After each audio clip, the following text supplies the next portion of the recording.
Years after his first victory, Saul faced an even greater enemy. The mighty Philistine army gathered, and fear spread throughout Israel. Samuel had ordered Saul to wait 7 days before offering a sacrifice. But as the hours passed, his soldiers began deserting him.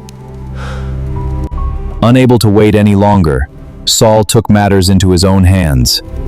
He offered the sacrifice himself, a role God had never given him. The moment the sacrifice was finished, Samuel arrived. His first words pierced Saul's heart. "What have you done?" Samuel declared, "You have acted foolishly. If you had obeyed the Lord, your kingdom would have lasted forever. But now God has chosen another king." In a single moment of disobedience, Saul began losing the kingdom God had given him. Somewhere in Israel, another man was already being prepared to become king.